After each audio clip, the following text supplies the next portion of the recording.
अस्सलाम वालेकुम बुज़ुर्गों, भाइयों बहनों। सादी ने एक बादशाह के बारे में सुना कि उसने किसी कैदी को सज़ाए मौत देने का इशारा किया। बेचारा कैदी मायूसी की हालत में बादशाह को गालियां देने लगा और बोला कि जब कोई शख्स जान से हाथ धोता है तो वो दिल की बात बोल देता है। ज़रूरत के वक्त जब कोई राह फरार न रहे तो हाथ तलवार की तेज़ धार भी पकड़ लेता है। जब कोई आदमी मायूस हो जाए तो उसकी ज़बान लंबी हो जाती है, जैसे दीवार से लगी बिल्ली कुत्ते पर हमला कर देती है। बादशाह ने पूछा कि ये क्या कह रहा है।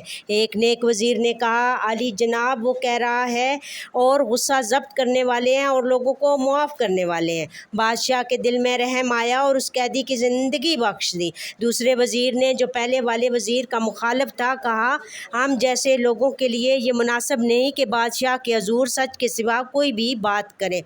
आप मेरे चैनल